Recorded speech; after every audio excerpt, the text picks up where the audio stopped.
Thank you, Madam Chair. Good morning. My name is Slobodan Kostic from Faculty of Technical Sciences of University of Novi Sad.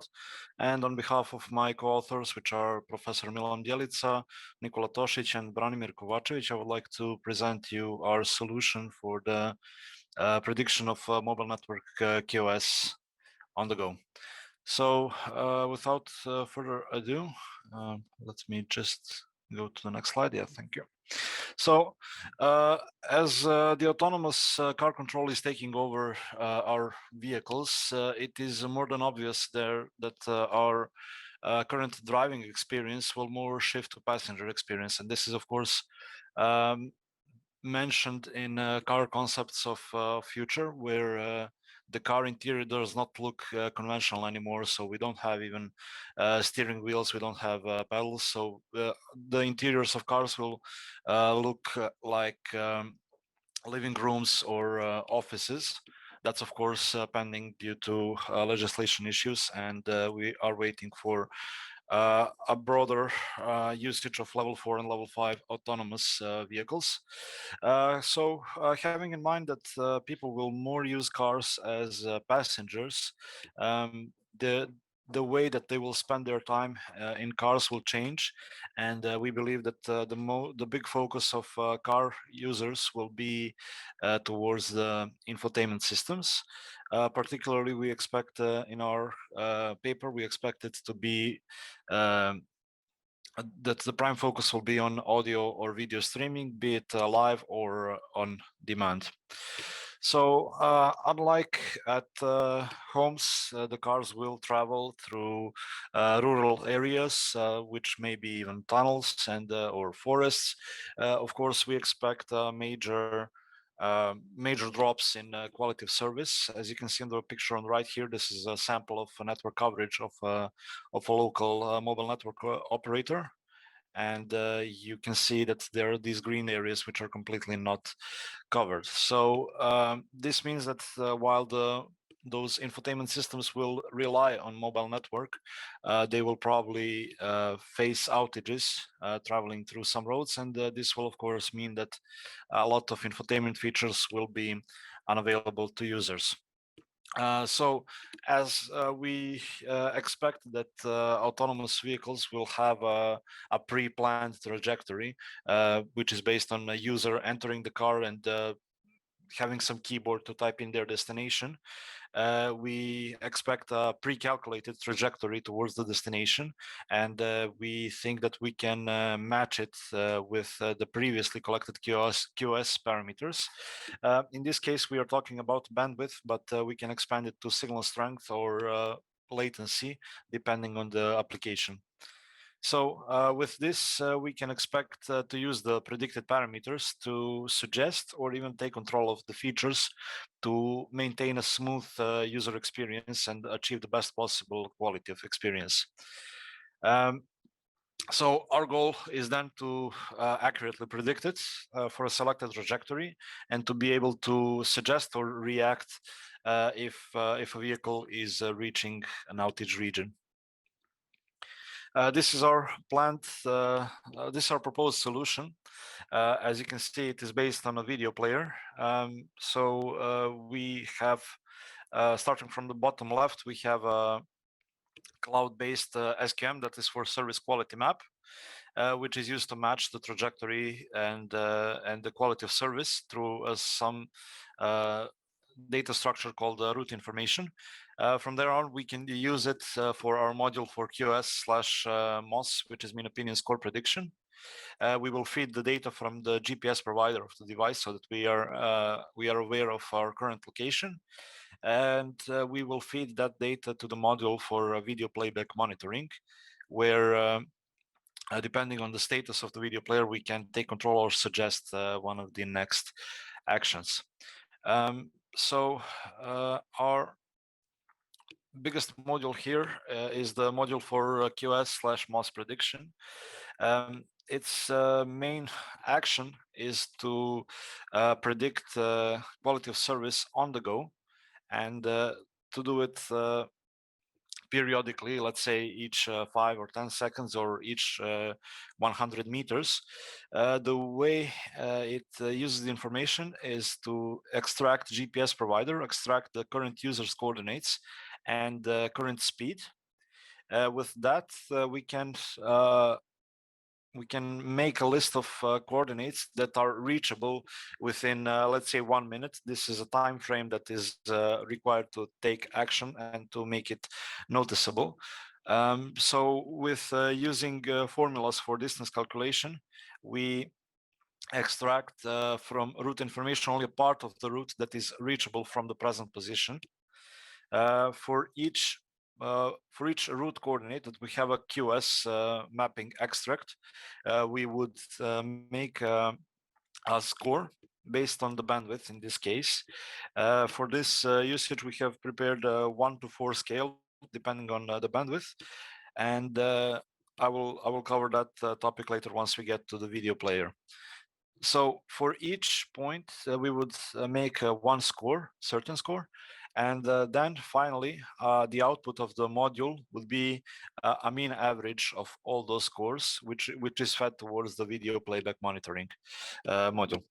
So the video playback monitoring module receives the predicted MOS value, and it also has the information of video player status. In this particular topic, we would look for the buffer state, the length of the buffered content, and would see if it needs to be, if buffer is getting too low or if buffer size is satisfactory at this moment. And from there on, a decision will be made for the video player to either fetch content of lower quality, of lower video resolution to build up the buffer size, or if the buffer size is satisfactory, then just to download the highest possible video resolution to make the optimal user experience in this field. Our primary goal is that the video player never gets out of content, so that so that the buffer is never emptied. And for this particular problem, it is really necessary to know when can we download content and how much we can download it. So for finally, on the left side, we have a module for QoS parameters collection, where we would do a live transmission of data that we collect towards the cloud-based SQM. We would again match it with the GPS so that we know a precise coordinate where a snapshot has been taken. We would, in this case, collect information about bandwidth, which is measured through the downloads of a video player. And of course, a live update the cloud-based SQM so that we have always the most accurate information and the freshest one. So moving on to how we achieved the goal. We have used an Android mobile device with a video player application, and on top of it, we have built our own modules according to the diagram on the previous slide. For the service quality map, we had a server-based database, MongoDB, and we have deployed our Android applications in live tests in Novi Sad, Serbia, and Paris, France. We did for each group of these tests, we did 8 test runs where we would measure MOS based on the mean opinion score based on the video resolution that has been played to the user. So how we measured it, we have taken a snapshot of video player state each 5 seconds, and depending on the resolution, we would score from 1 to 4. From 2 to 4, where 2 is 480p, 3 is 720p, and the highest score 4 was for video resolution of 1080p. The score of 1 is when there is no video playback, which means that the buffer state has is too low to have a sustainable video playback.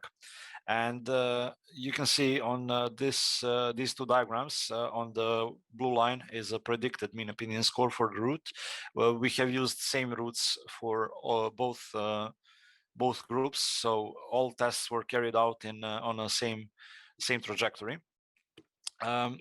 It is important to notice that our measured mean opinion score values have never went below the predicted. This is a big factor when it comes to maintaining a smooth playback. And in the table below, you can see that the relative and absolute errors are minimal, and we consider them safe to use in a real-world environment. So those errors do exist. We can partially blame the live traffic for it, because we have carried out all test sessions in live traffic. So sometimes there is more traffic on the road, there is sometimes less traffic on the road. But once again, it is important to stress the fact that measured mean opinion score was never higher than the predicted one. Also, for the predicted mean opinion score, we have used expected or actually previously measured bandwidth, and we have categorized it from 1 to 4 depending on the bit rate we have considered to be sustainable to download, let's say, a highest quality of video. So for the highest mark on prediction, we would need the highest, we would need sustainable bandwidth to download the video resolution of the highest mark. And it is also, we can also notice that we have used only video resolutions up to 1080p. We can, however, expand the solution to use 2K or 4K, use 2K or 4K video resolution for playback, and of course to categorize the bandwidth according to it. So if we want to integrate higher video resolutions, we can just alter our scales, and we would maintain the same. We would maintain the same result. Also, we can also this with minor modifications. This solution can be used in let's say voice over IP calls or other infotainment features. So right now, I would like to thank you for your attention, and would ask you for your questions if you have any. Thank you. Have you considered actually a temporal change of the quality of service data? So you have some information about the route quality of service. For which period does that actually change with the days of the week, days of time of the day, or maybe weather conditions and so on? Have you considered these features while evaluating your quality of service, predicted quality of service, or do you have any plans for that? So we have started a research on this topic, and yes, we did identify that those could be potential factors of QoS levels change. Let's say Friday afternoon, there is a rush hour, a lot of cars on the road, of course, a lot more users connected to the network. Also for weather forecast, yes, we have found some papers that describe this, and we will expand our research with this topic. Okay, thank you. But on this particular one, we did not cover that. Okay, thank you. Thank you.